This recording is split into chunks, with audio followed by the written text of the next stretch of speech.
안녕하세요. 사연 읽어주는 남녀입니다. 오늘도 와주셔서 감사합니다. 그럼 오늘의 사연 시작하겠습니다.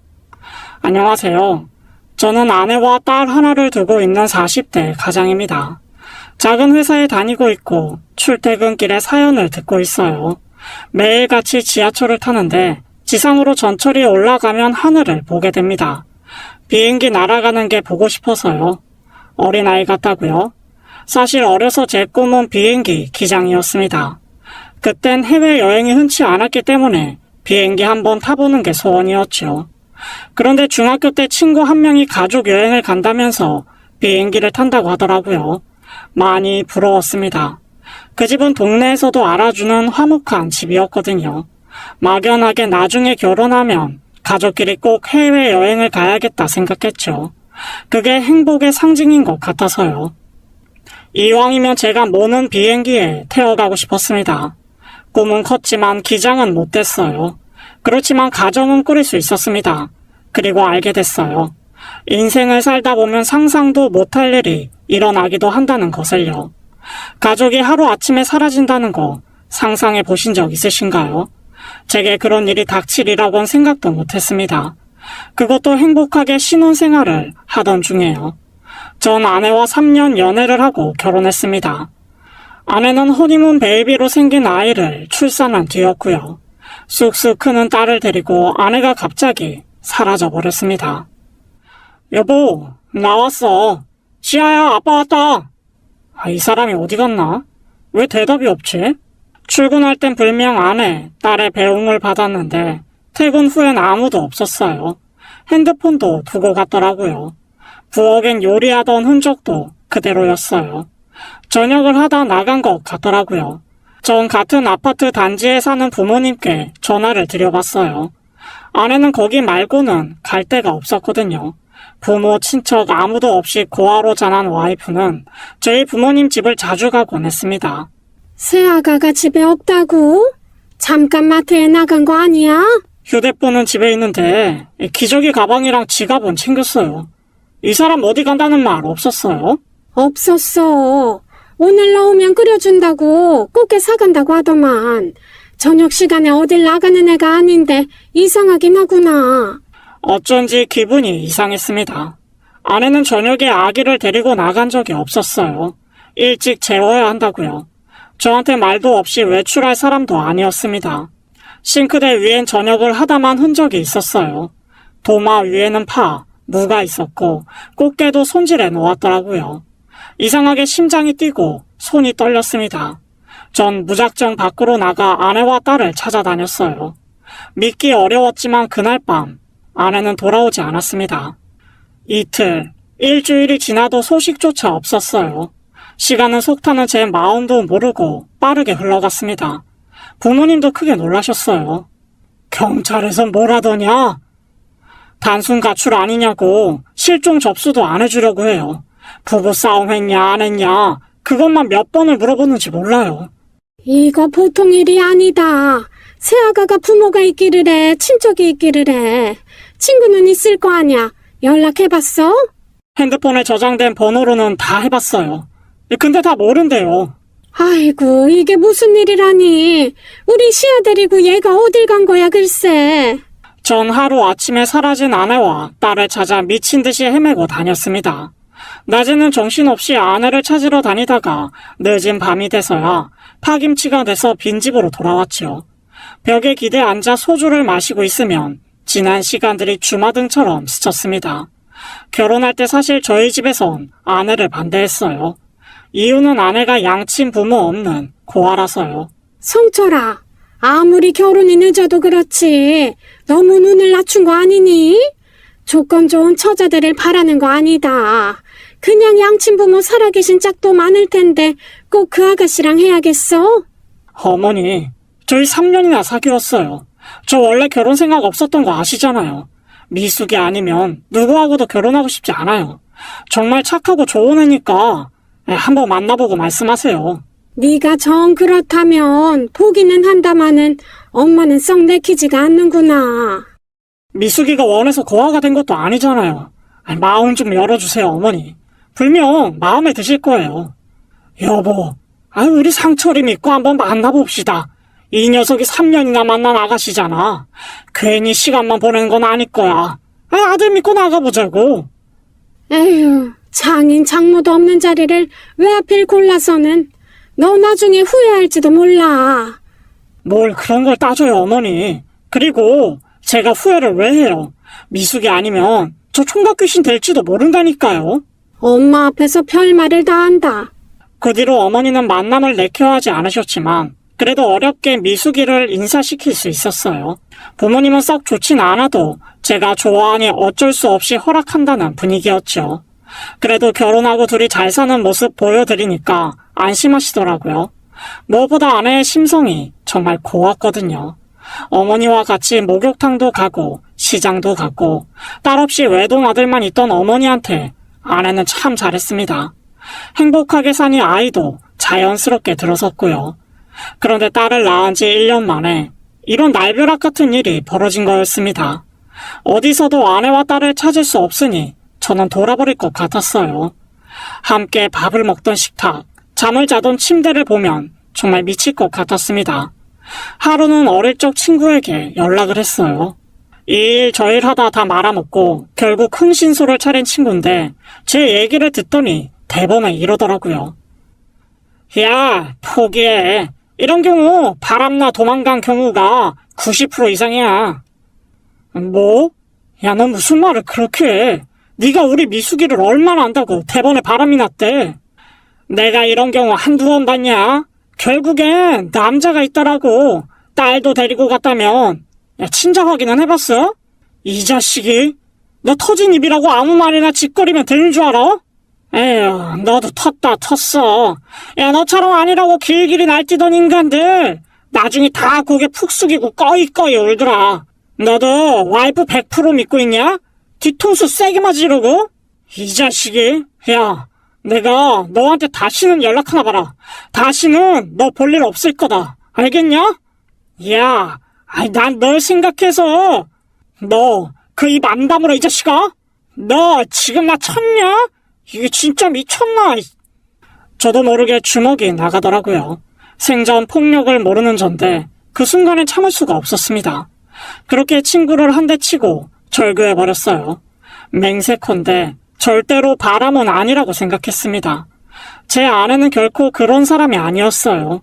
연애 3년 하고 결혼했는데 그 사이 저한테 거짓말 한 번 안 한 사람입니다.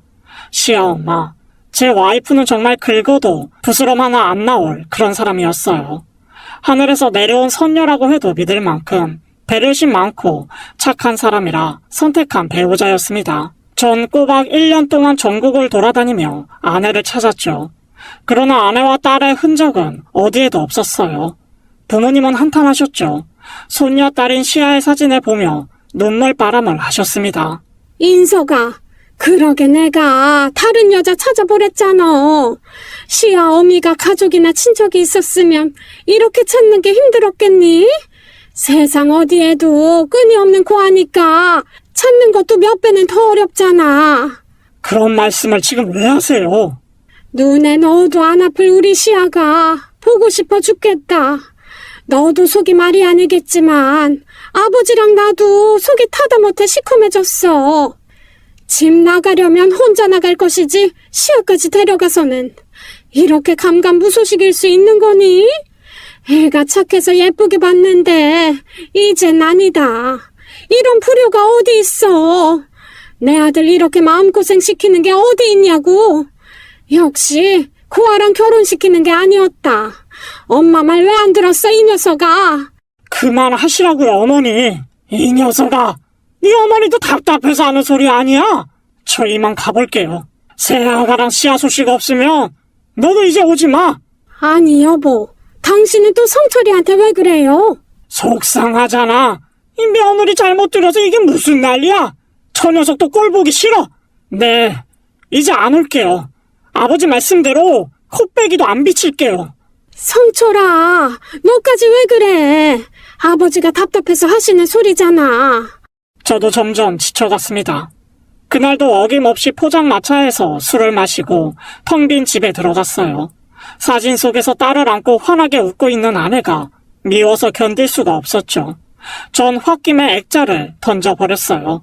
벽에 부딪혀 깨진 액자는 산산조각 났습니다. 그러다 쪽지 하나를 발견하게 됐어요. 사진 뒤에 껴있었던 것 같았죠. 쪽지에는 주소가 적혀 있었습니다. 아내의 글씨체였어요. 갑자기 술이 확 깨더라고요. 뭔가 단서가 되겠다 싶었습니다. 다음날 아침 술이 깨자마자 전 차를 몰고 주소지로 달려갔어요. 국도에 인적 드문 길이 나왔고 폐가 하나가 보이더라고요. 인기척 하나 없이 귀신 나올 것처럼 황폐했고 음산했죠. 꽤 오래 비워둔 건물 같았습니다. 아무도 없는 게 분명해 보였어요. 허탈한 마음으로 돌아서려는데 어디선가 아이의 목소리가 들렸습니다. 우는 소리 같기도 하고 칭얼거리는 소리 같기도 했는데 꼭 시아의 목소리 같았어요. 전 건물 안으로 미친 듯이 달려들어갔습니다. 그리고 거짓말처럼 그곳에서 1년 동안 찾아 헤매던 아내와 딸을 발견할 수 있었어요. 대낮에도 어두운 방 한켠에 거지 몰골의 아내와 딸이 누워있더라고요. 여보, 여기서 뭐 하는 거야? 시아야! 절 보고 놀란 딸이 울기 시작했습니다. 아내는 저를 보더니 눈이 휘둥그레졌어요.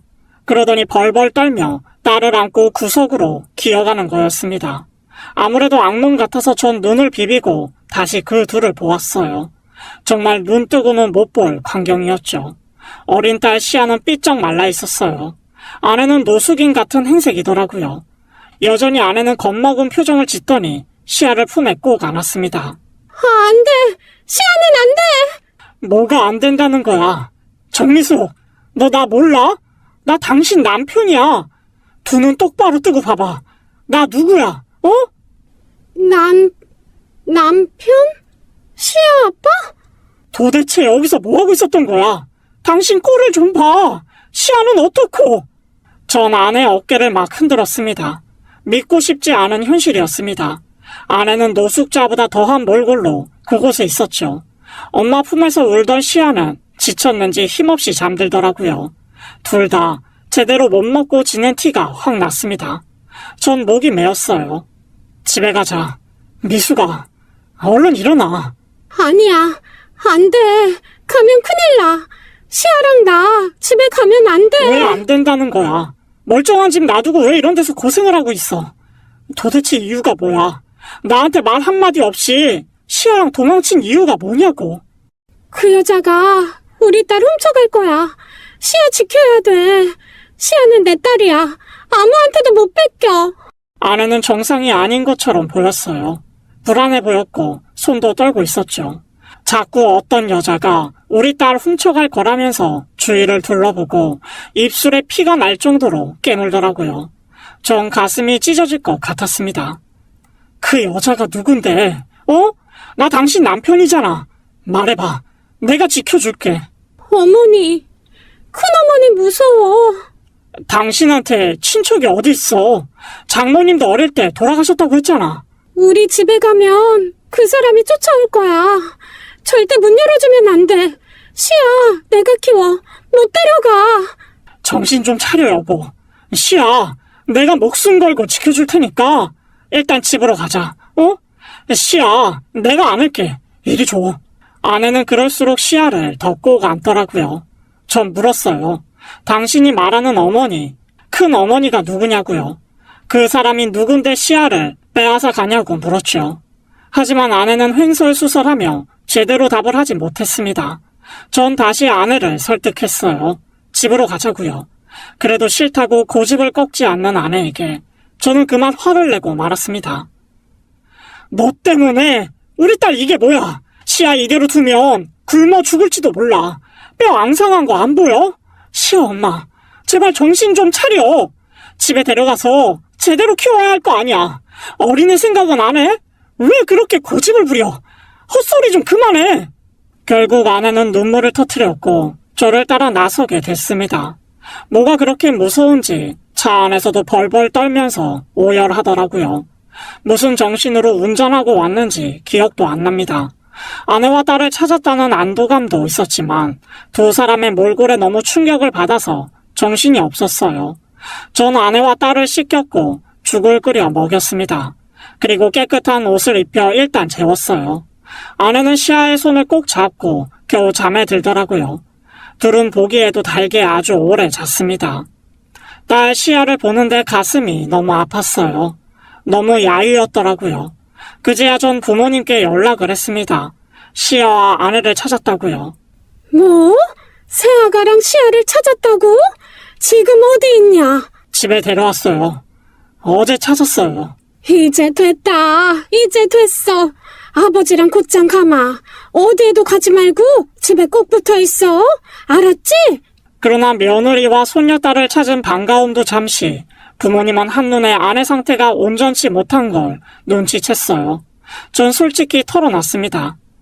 엄마가 정신이 온전치 못한 것 같아요. 아무래도 병원에 데리고 가봐야겠어요. 그래, 내가 보기에도 그렇다. 김 원장한테 전화해 놓으마. 이렇게 된 이상 누구한테 숨길 것도 없고 시아엄이 회복하는데 온 가족이 힘을 써보자. 너도 혼자 끙끙 앓지 말고 무슨 일 있으면 우리한테 말해. 괜히 자존심 세우지 말고. 알았어? 이렇게 된 이상 시아엠이 어디 못 가게 지키면서 병부터 낫게 하는 게 급선무 같다. 죄송해요, 어머니, 아버지. 저는 아내를 데리고 아버지 친구분인 정신과 박사님을 찾아갔어요. 그간의 사정을 말씀드렸고 아내는 필요한 검사를 받았습니다. 그리고 듣게 된 결과는 충격적이었어요. 아내는 정신분열증을 앓고 있었습니다. 워낙 경미해서 겉보기엔 일반인과 같았지만 충격적인 사건으로 인해 증상이 커졌을 거라고 하더라고요. 좀 답답했습니다. 아내가 사라지기 전에 분명 무슨 일이 있었던 게 불명했어요. 왜 집을 나간 거냐고 아내에게 여러 번 물어보았지만 아내는 불안해하면서 답을 제대로 못하더라고요. 그저 똑같은 말만 반복했어요. 어머니가 자신을 찾아왔다고만 했죠. 자꾸만 우리 딸을 데려가려고 한다면서요. 고아인 아내에겐 어머니가 없었거든요. 그때까지 헛소리라고만 생각했는데 어느 순간 이런 생각이 들더라고요. 큰어머니 혹은 어머니라고 불렀던 다른 사람이 있었던 건 아닐까 싶었죠. 전 당장 흥신소하는 친구에게 전화를 했어요. 주먹 다짐까지 하고 절교한다고 했지만 부탁할 사람은 걔밖에 없었죠. 야, 이 자식아, 왜 전화를 해? 다시는 연락하지 말라고 할 땐 언제고? 너한테 맞은 광대뼈가 아직도 부어있어. 알아? 미안하다. 부탁이 있어서 전화했어. 사실 우리 와이프 돌아왔거든. 뭐 좀 알아봐줬으면 해서. 돌아왔냐? 어디서 뭐하고 살았는지 궁금해서 그래? 그런 와이프를 다시 데리고 사는구나. 대단하다 너도. 너 틀렸어. 바라는 확실히 아니야. 알아봐 달라는 건 그게 아니라 아내가 어렸을 때 일을 좀 알아봐 줄래? 아내가 정신적으로 좀 아픈데 이상한 부분이 있어서 그래. 이 사람 부모님 안 계시거든. 그런데 자꾸만 어머니 얘기를 꺼내면서 우리 시아를 데려간다고 한다잖아. 내 생각에 돌아가신 어머니 얘기는 아닌 것 같아. 또 다른 누군가가 분명히 있어. 친어머니가 아닌 사람을 어머니로 부른다는 거야? 큰 어머니라고 하기도 하고 집 나가기 전에 그 사람이랑 무슨 일이 있었던 게 분명해. 그런데 말을 안 해. 못하는 건지도 모르겠지만 그러니까 네가 알아봐줘. 사례금은 두둑하게 줄게. 자식아 돈 안 받아. 친구 사리에 무슨. 알아보고 전화해줄게. 그래, 부탁 좀 할게. 가능한 빨리. 알았어 임마. 딸 그렇게 보고 싶어 하더니 이제 마음 놓이니? 살 것 같아. 와이프 아픈 것만 나으면 소원이 없겠다. 그래, 다른 일 제껴두고 이것부터 알아볼게. 걱정 말고 기다려. 며칠 후 친구한테 연락이 왔습니다. 그리고 알게 된 내용은 충격적이었어요. 아내가 시아를 데리고 살았던 폐건물은 어릴 적 있었던 고아원이었더라고요. 친구는 당시 그곳 원장이었던 분의 연락처와 사는 곳을 알려줬습니다. 저도 한번 찾아가서 얘기를 들어보고 싶었어요. 저는 아내와 딸을 어머니에게 부탁하고 원장님을 찾아갔습니다. 그분은 시골에서 노후를 보내고 계셨죠. 실례합니다. 전화드렸던 정미숙 남편 되는 사람인데요. 미숙이 남편이라고요? 정말 왔네요. 찾아온다는 말 빈말인 줄 알았는데. 꼭 여쭤볼 이야기가 있어서요. 그런데 미숙이는 같이 안 왔어요? 아기도 낳았다면서요. 원장님은 미숙이가 같이 못 온 게 서운하신 모양이더라고요. 저는 침착하게 아내의 상황을 설명했습니다. 결혼 후에 아기 낳고 잘 살다가 갑자기 집을 나간 것부터 옛 고아원 폐건물에서 지낸 것까지 다 말씀드렸어요. 그리고 지금 아내가 반복해서 하는 얘기, 큰어머니가 시야를 뺏으려고 한다는 이야기까지요. 그러자 원장님은 눈물을 흘리시면서 말을 꺼내셨습니다. 아내가 아주 어릴 적 고아원 들어오기 전에 있었던 일을 얘기해 주셨죠. 미숙이는 고아원 들어오기 전의 일을 하나도 빠짐없이 기억하고 있었어요. 걔가 초년 고생이 심했죠. 어른들 때문에 이리 치이고 저리 치이고 불쌍하게 살았어요. 미숙이 생모가 첩으로 들어가지만 않았어도. 네? 지금 뭐라고 하셨어요?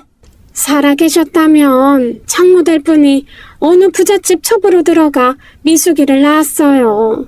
그게 불행의 시작이었는지도 몰라요. 아내는 첩의 딸이었습니다. 장모님은 아들 없는 부잣집의 첩으로 들어가 본처 대신에 자식을 낳았다고 하더라고요. 가난한 집안 형편에 팔려가듯 가게 된 거였습니다. 그런데 첫 번째 낳은 자식이 딸이라 구박을 말도 못하게 받았다는 거였죠. 당연히 미숙이도 대우를 받지 못했고요.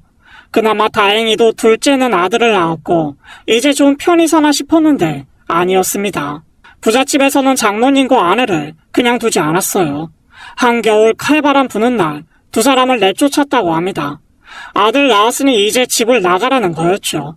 그때 아내가 7살이었다고 해요. 보따리 하나 없이 정말 맨몸으로 내쫓겼다는 얘기였습니다.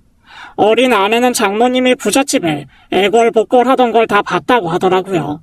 갓난아이 빼앗기고 장모님도 제정신이 아니었겠죠. 문 좀 열어주세요. 제발요. 우리 아기 좀 돌려주세요. 네? 엄마, 그러지 마. 무서워. 미숙아, 울지 말고 잠깐만 기다려. 형님, 문 좀 열어주세요. 제가 잘할게요. 끽소리도 안 하고 살게요. 제가 낳은 아들인 거 티도 안 내고 살게요. 그러니까 내 아이 옆에만 있게 해주세요. 형님, 어르신! 엄마, 나 춥고 무서워. 우리 그냥 다른 데 가서 살자. 얘가 왜 이래? 여기가 우리 집이잖아. 동생 놔두고 어딜 가겠다는 거니? 어디 앞이라고 이렇게 소란을 떨어? 들어올 복도 다 나가겠네. 웬 거지가 대문 앞에서 구걸을 하는 거야? 찬물 한 바가지 퍼다가 뿌려라. 더는 못 찾아오게. 형님, 저예요. 제가 잘할게요. 이렇게 두 손 모아 빌게요. 헛간에라도 살게 해주세요. 네? 우리 아들 좀 보고 살 수 있게 해주세요. 아니면 우리 미숙이만이라도 살게 해주세요.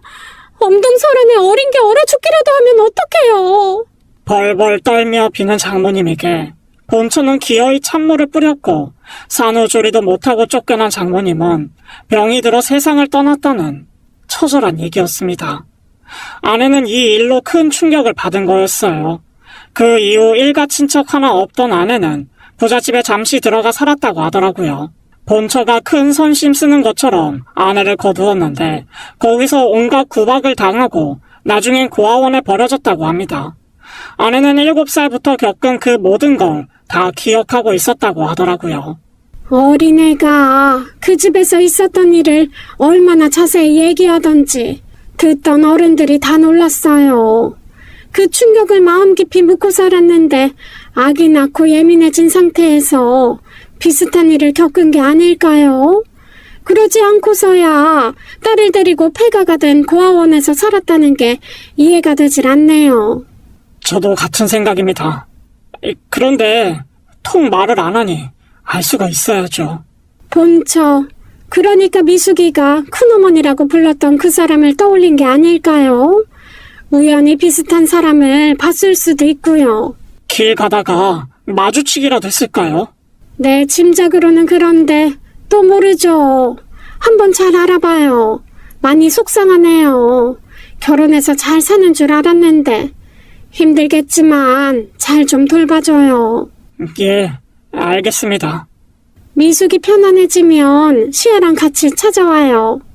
원장님과 헤어지고 나오는데 마음이 무겁더라고요. 아내가 어릴 때 그런 혹독한 일을 당했을 줄은 꿈에도 몰랐습니다. 어린 시절 얘기를 잘 안 하기도 했지만 미숙이는 저보다 더 밝고 긍정적인 성격이었거든요. 생각할수록 아내가 짠하더라고요. 저는 집으로 돌아와 아내를 꼭 안아줬습니다. 그리고 최선을 다해 아내의 회복을 도왔어요. 약물 치료를 받으면서 아내가 차츰 편안해지는 게 제 눈에도 보였죠. 이대로 아픈 각오를 잊고 잘 살았으면 하는 마음뿐이었습니다. 그러나 평화는 오래가지 않았어요. 어느 날 집으로 누군가 찾아왔습니다. 택배가 온 줄 알고 문을 열었는데 웬 나이든 할머니가 서 계셨죠. 전 처음엔 누군지 몰랐어요. 그런데 아내가 그분을 보자마자 부들부들 떨기 시작했습니다. 들고 있던 컵을 떨어뜨려 사방에 유리 조각이 튀었죠. 여보, 왜 그래? 움직이지 마. 발 조심해. 지금 물컵 깨졌어. 여보, 저 사람 왜 들여보내? 당장 가라 그래. 당장 문 닫으라고. 알았어, 여보. 할머니 누구세요? 누구신데 현관까지 함부로 들어오시는 거예요? 그랬더니 그분이 이러는 거였습니다.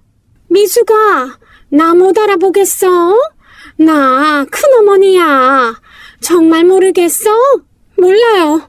난 몰라요. 아내는 얼마나 무서운지 그 자리에서 오줌을 지렸습니다. 전 너무 놀랐죠. 아내는 씻지도 않은 채 급하게 작은 방으로 달려갔어요. 그리고는 놀고 있던 딸아이를 품 안에 다급히 안았습니다. 잘못했어요. 제가 잘못했어요. 우리 시아 데려가지 마세요. 제가 키울 거예요. 꼭 제가요. 여보, 왜 그래? 진정해. 시아 놀라잖아. 상황을 보니까 그 할머니는 아내의 큰어머니, 즉 어릴 적 아내를 구박한 부잣집 본처인 것 같았습니다. 너무 황당했어요. 무슨 이유로 우리 집을 찾아왔는지 어이가 없었죠. 전 그분한테 나가라고 소리쳤어요. 제 아내 어릴 때 구박하고 내쫓은 분이시죠? 여보 맞아? 아내는 겁먹은 얼굴로 고개를 끄덕였습니다. 미숙아, 나 기억나는구나. 그래, 기억 못할 리가 없지. 우리 얘기 좀 하자. 내가 꼭 할 얘기가 있어. 이보세요. 여기가 어디라고 찾아와요. 당장 나가세요. 무슨 자격으로 나타나셨어요? 미숙이랑 무슨 할 말이 있었어요? 당장 나가세요.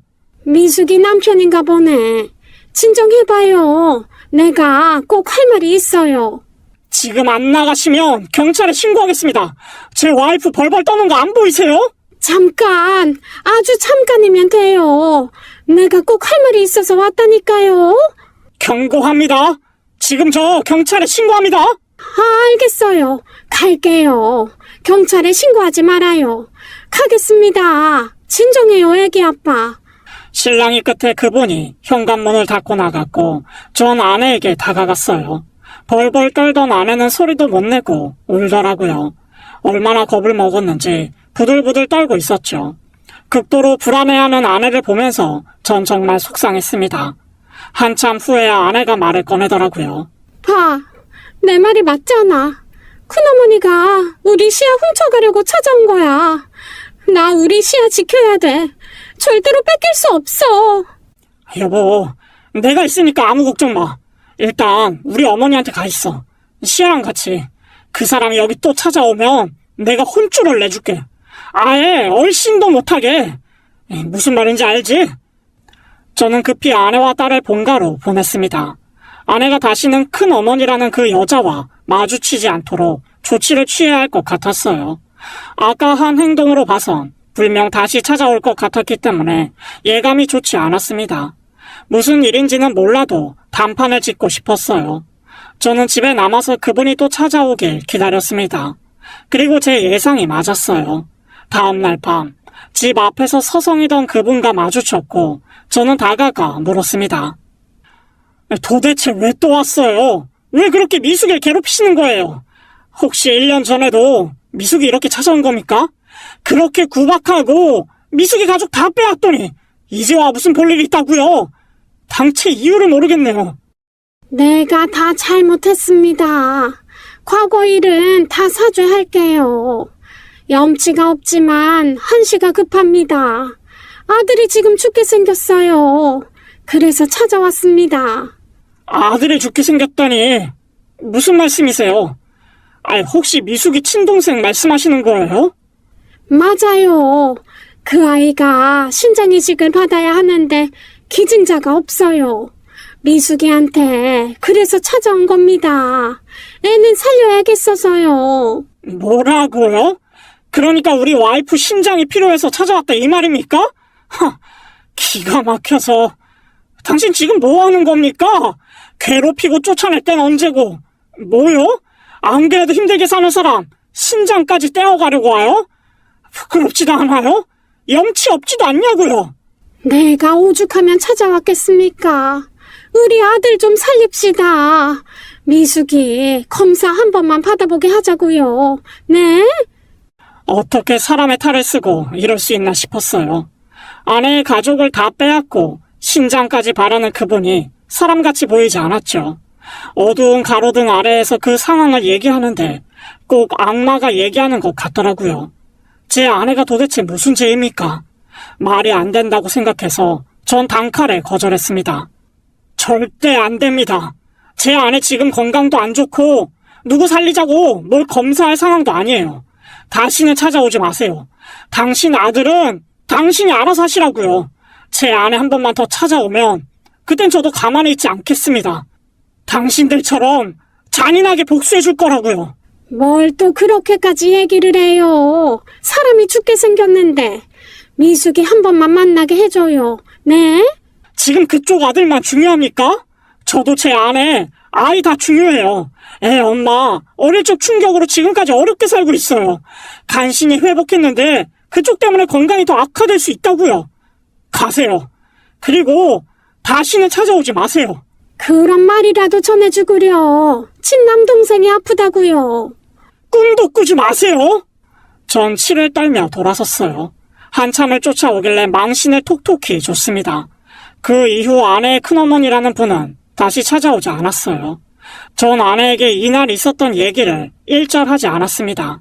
남동생이 아프다는 이야기도 물론 안 했고요. 신장 이식을 못 받아서 그 남동생이 죽는다고 해도 제 알 바 아니었습니다. 전 아내만 지키면 됐으니까요. 이미 상처받을 만큼 받으며 살아온 아내입니다. 더 이상 그 집 일로 상처받는 건 전 원하지 않았어요. 그러던 어느 날 밤 아내가 딸을 재워놓고 절 부르더라고요.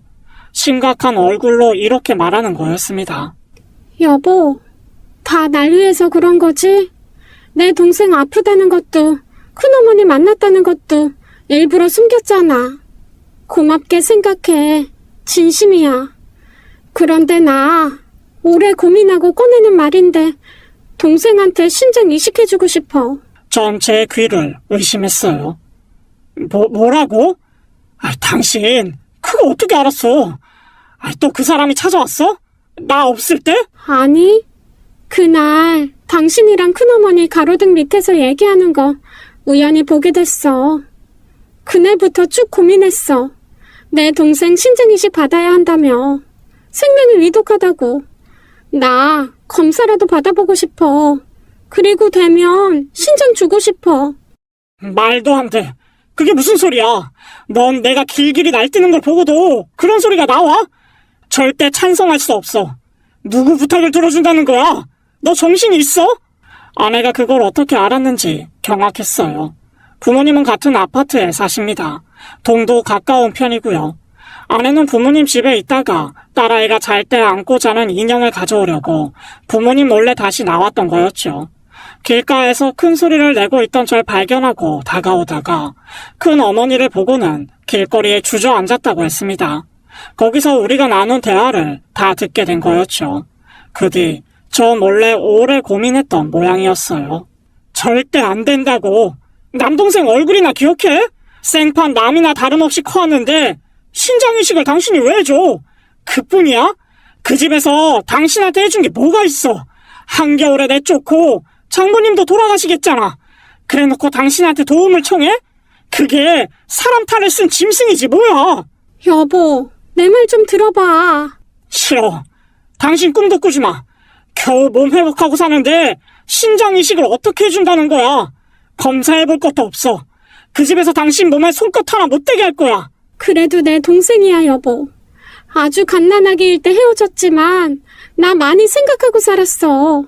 우리 엄마한테서 나온 자식, 하늘 아래 나랑 걔 이렇게 둘 뿐이야. 내 마음 조금도 이해 못하겠어? 이해 못해. 난 당신이 전부라고. 당신 건강 더 나빠지면 어떡해. 지금도 이렇게 힘들어하면서. 당신 마음 모르는 것도 아니야. 근데 내 솔직한 마음이 그래. 날 학대하고 버린 큰어머니는 치가 떨리기 싫어. 그렇지만 지금 아픈 사람은 그 사람이 아니고 내 동생이잖아.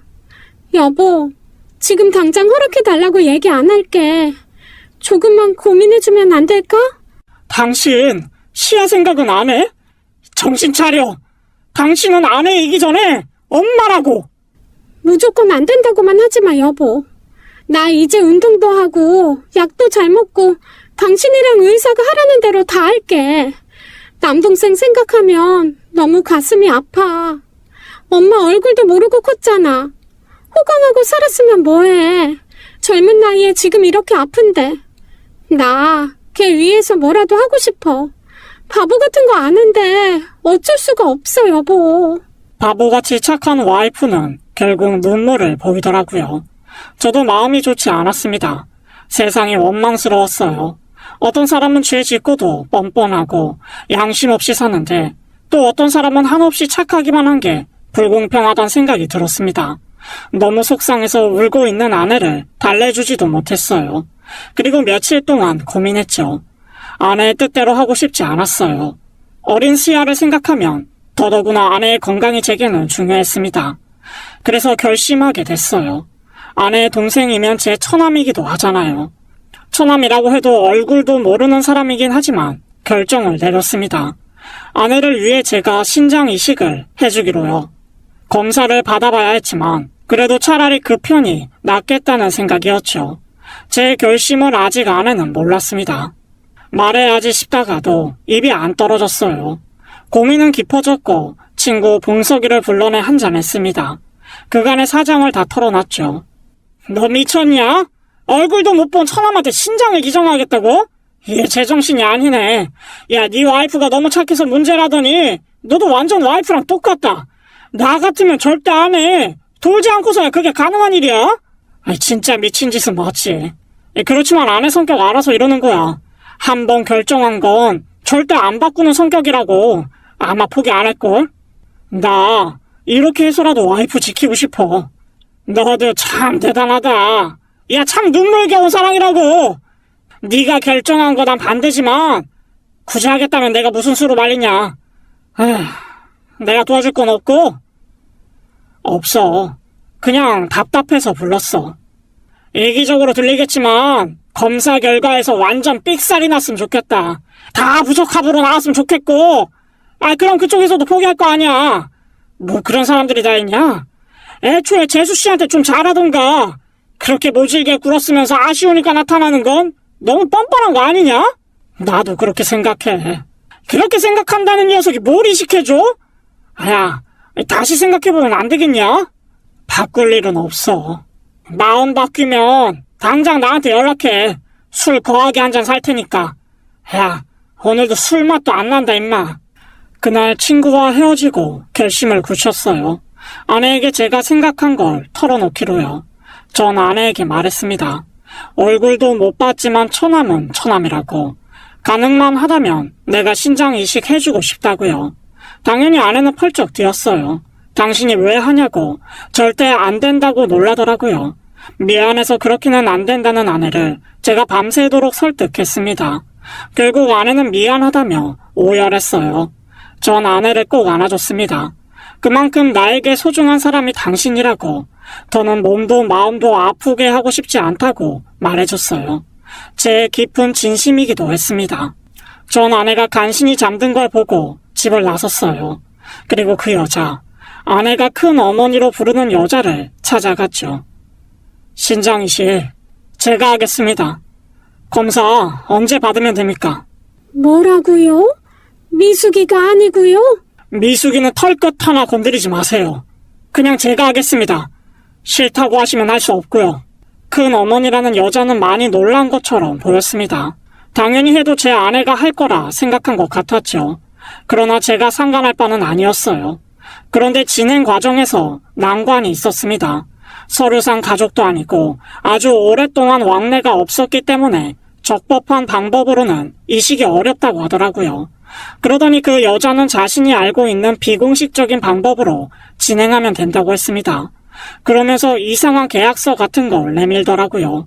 살펴보니 신장을 반드시 주겠다는 약속을 하라는 내용이었습니다.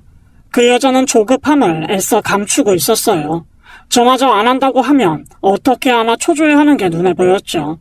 전 이런 방식이 마땅치 않았지만 이미 결심했기에 하라는 대로 다 해줬고요.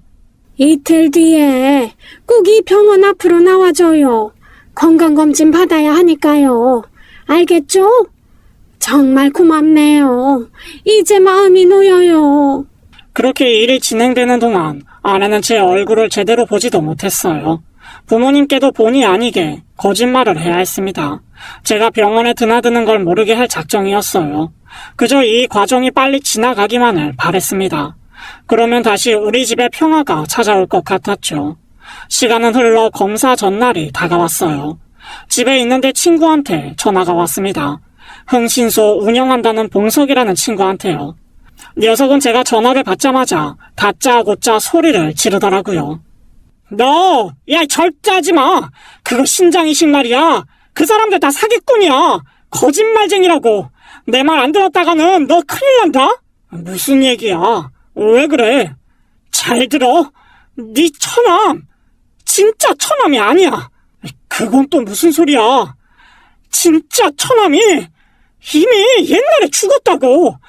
그러니까 지금 신장이 아프다는 사람은 생판 남이라는 얘기야. 뭐? 너 뭐 잘못한 거 아니야? 야, 다른 사람도 아니고 내가 네 일을 대충 봤을 것 같아? 아주 샅샅이 과거를 캤지. 그랬더니 네 와이프 친동생은 이미 저 세상 사람이 됐더라고. 아주 어렸을 때. 그러니까 그 큰어머니라는 양반이 자기 아들 살리려고 새빨간 거짓말한 거라고. 너무나 충격적인 이야기에 정신이 혼미해졌습니다. 친구는 저랑 헤어진 뒤 아무래도 찜찜한 마음이 들었다고 하더라고요. 그래서 저 몰래 혼자 뒷조사를 했다는 것입니다. 그 결과 제 아내 진짜 남동생은 이미 죽은 지 오래됐고 병상 위의 청년은 큰어머니가 낳은 친자식이라는 거였어요. 불쌍한 처남은 태어나서 2년밖에 못 살았다는 얘기였습니다. 네 아내 구박하고 내쫓았다는 여자 진짜 악질이다. 야, 어떻게 이런 일이 있냐? 나도 조사하면서 깜짝 놀랐다, 야. 진짜 처남이 죽기 1년 전에 그 여자 기적처럼 임신이 됐고 그렇게 낳은 아들이래. 네 와이프는 얼마 못 살다 쫓겨나서 그 사실을 몰랐던 거야. 진짜 처남 죽은 건 감쪽같이 속이고 자기 아들한테 신장이 필요해지니까 네 아내한테 거짓말하고 이식 받으려는 속셈이었던 거지. 나 도저히 믿을 수가 없다. 야, 이게 사람이 할 수 있는 생각이냐? 너도 너지만 네 아내 받을 충격은 어떻게 하냐? 야, 아픈 사람이 그 얘기 듣고 제대로 살 수나 있겠냐? 고맙다. 너 아니었으면 정말 큰일 날 뻔했어. 나 아내한테는 어쨌든 잘 말해야지. 진짜 고마워, 봉서가. 통화를 끝내고 전 한참 동안 멍하니 앉아 있었어요. 눈앞이 캄캄해졌습니다. 인간이 어디까지 악해질 수 있을지 경악스러웠어요. 무엇보다 이 얘기를 어떻게 아내한테 해야 될지 고민이 됐죠. 그래도 세상에 효력이 있다고 생각했던 아내에게 하나 남은 희망마저 꺼져버렸다고 털어놔야 했어요. 그러나 피할 수 없는 현실이었습니다. 전 무거운 마음으로 아내에게 말을 꺼냈어요. 여보, 잘 들어. 나 내일 검사 받으러 못 가. 신장 이식 못해. 지금 신장이 아파 누워있는 사람 당신 동생 아니래.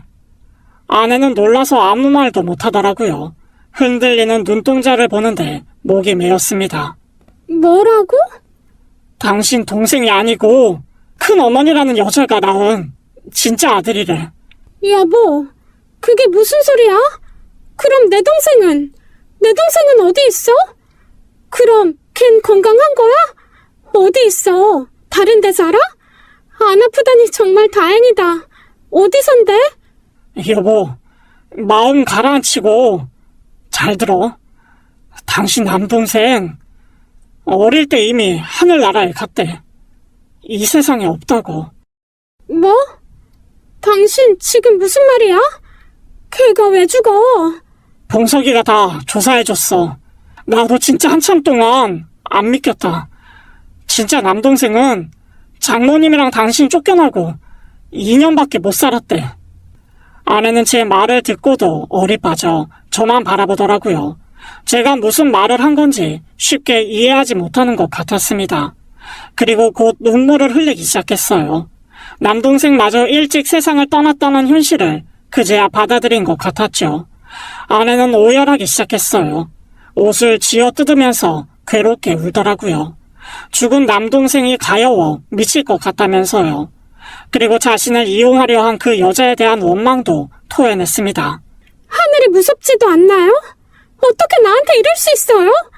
내 동생 하늘나라 간 거 속이고 내 신장 받아가려고 했어요? 아니, 내 남편 신장이라도 받아가야 속이 시원했냐고요. 여보, 미안해. 정말 미안해.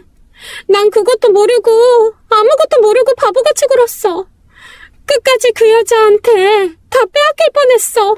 바보 천치같이. 이렇게라도 알게 된 게 얼마나 다행이야. 진정해 여보. 난 괜찮아. 악을 쓰던 아내는 한참 만에 진정했고 저한테 안겨 이렇게 말했어요. 하늘에서라도 동생과 친엄마가 만난 게 다행이라고요. 낳자마자 아이를 빼앗긴 엄마의 마음을 딸은 씨앗 키우면서 알 것 같다면서 그렇게 눈물을 쏟아냈습니다. 그 여자 절대로 용서 못해. 어떻게든 죗값 치르게 하고 싶어. 우리 경찰에 신고하자.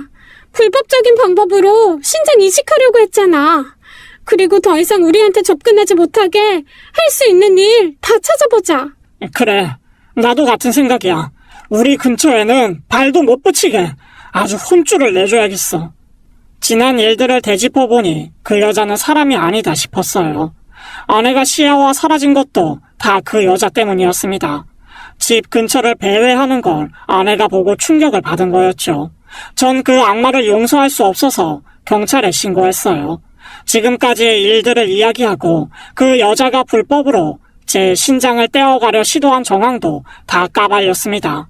그리고 검사 받기로 한 날 경찰과 함께 약속 장소에 나타났어요. 저를 보고 반색하던 그 여자는 경찰들이 다가가자 사색이 되었죠. 아니, 저를 왜 잡아가신다는 거예요? 저는 여기서 사위랑 검사 받기로 했는데 아무 죄도 없는 사람을 왜 잡아가요? 그건 조사해보면 나오고요. 일단 같이 가시죠. 아니, 김서방, 이 사람들 좀 말려보게. 나를 왜 경찰서에 데려간다는 거야? 누가 김서방입니까? 내가 왜 당신 사위예요? 가서 당신이 꾸민 일 자백하세요. 그리고 미숙이한테 진심으로 사과도 하셔야 할 거예요. 그게 무슨 말인가? 병상에 누워있던 청년, 미숙이 동생 아니잖아요. 어떻게 사람이 그럴 수 있습니까? 제 진짜 처남은 이미 세상 떴다는 거 다 알고 있습니다. 오해야. 그건 정말 오해라고. 누가 그래? 친자 확인 검사라도 해보자고. 내가 참담해. 지금 신장이 필요한 애는 미숙이 친동생이 맞아. 정말 끝까지 뻔뻔하네요. 사람의 탈을 쓰고 이럴 수 없습니다. 어디까지 악해질 생각이세요? 이제 그냥 넘어가지 않습니다. 우리 미숙이 가족까지 다 뺏고 구박하고 보육원에 버리고 그것도 모자라 신장까지 달라고 해요? 짐승도 당신보다 나을 겁니다. 이보게, 내가 이렇게 싹싹 빌겠네. 경찰 아저씨, 저 아무 죄 없습니다. 저 풀어주세요. 저 지금 이럴 때가 아니라고요. 내 아들이 죽게 생겼습니다. 네? 한 번만 인정 좀 베풀어주세요. 인정이라고 했어요. 당신 아들 소중하면 남의 자식, 남의 가정도 소중한 겁니다. 저한테 빌 필요 없고요. 용서 구한다고 해서 용서할 생각도 없습니다. 죄를 지었으면 죄값을 받고 정말 잘못한 일에 용서를 비세요. 네? 그 여잔 더는 아무 얘기 못하고 경찰의 조사를 받게 됐습니다. 저도 필요한 진술을 다 하고 미련 없이 경찰서를 나왔어요. 끝까지 아들한테 가야 한다고 아무 죄도 없다고 소리치던 그 여자의 모습이 정말 진절머리 나더라고요. 얼마 후 아내가 저한테 부탁을 했어요. 같이 그 여자를 만나러 가줄 수 있겠냐고요. 꼭 할 말이 있다고 해서 같이 만나러 갔죠. 아내는 아주 큰 용기를 낸 것 같았어요. 우리 세 식구의 삶을 지키기 위해 뭐라도 하겠다는 각오가 보였습니다. 아내는 그 여자를 대면하고 할 말을 또박또박 이어갔어요. 어떻게 나한테 그런 거짓말을 할 수 있어요? 당신 아들, 내 동생이라고 날 속이고 기어이 내 신장을 받아야 했어요? 사람이 궁지에 몰리면 뭘 못해? 뭐라고요? 제 남편이 신장 이식해준다고 했을 때 양심의 가책 같은 거 전혀 없었어요? 그러고도 당신이 사람이에요? 나 똑똑히 기억해요. 당신이 우리 엄마한테 했던 거, 나한테 했던 거. 어떻게 그런 짓을 해놓고 또 내 가족을 망치라고 할 수가 있어요? 당신 죗값 꼭 받고 이제 다시는 우리 앞에 나타나지 말아요. 알았어요? 미안하다 미수가. 지난 일은 다 잊고 한 번만 날 용서해다오. 응? 경찰한테 내 얘기도 좀 잘해주면 안 될까? 예정을 생각해서. 응?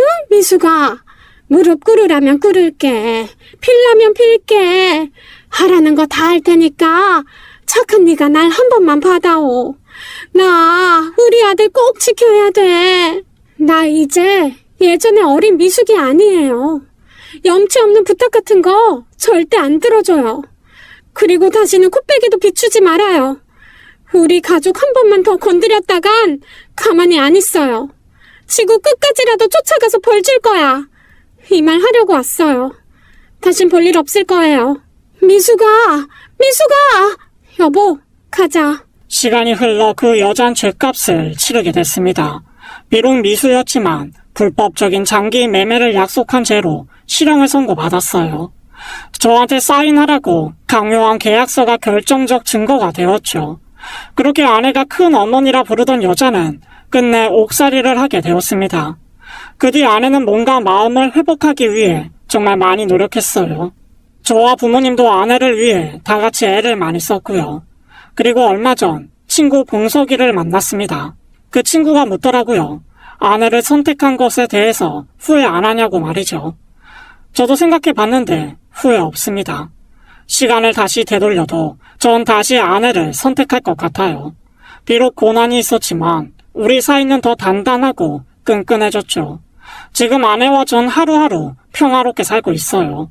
저희 딸 시아도 사랑 듬뿍 받고 잘 자라고 있고요. 퇴근하면 따뜻하게 맞이해주는 가족이 있다는 것에 하루하루 감사하며 살고 있습니다. 여보, 나 왔어. 시아야, 아빠 왔다. 아이쿠 우리 시아, 하루 사이 키가 더 컸네. 요새 잘 먹어서 키가 쑥쑥 자라는 것 같아. 몸무게도 많이 늘었어. 여보, 배고프지? 얼른 옷 갈아입고 와. 얼큰하게 동태탕 끓여놨어. 반주도 할래? 동태탕? 와, 냄새부터 끝내주는데? 도란도란 저녁을 먹고 아내와 딸 손잡고 산책 가는 게 유일한 낙입니다. 참 친구 봉석이는 흥신소문을 닫았어요. 대신 첨가물 가게를 시작했습니다. 악한 사람들 볼 수밖에 없는 그 일이 지긋지긋하다면서 새 출발했어요. 가끔 저희 가족들과 저녁을 먹습니다. 곧 결혼도 할 것 같아요. 저처럼 행복한 가정 꾸리고 살고 싶다면서 조언도 구하더라고요. 우리 세 식구, 앞으로는 좋은 일만 있었으면 좋겠습니다. 어릴 적 꿨던 꿈인 파일럿은 되지 못했지만 만족하며 살고 있어요. 조만간 부모님을 함께 모시고 해외여행도 계획하고 있고요. 지난 시간 아픔은 있었지만 그걸 다 겪고 극복하니 가족에 대한 사랑이 더 단단해지는 것 같습니다. 더는 아픈 비밀을 만들지 않는 웃음이 넘치는 가정을 꾸려가고 싶어요. 긴 사연 함께 해주셔서 감사합니다. 여러분 모두 행복하세요.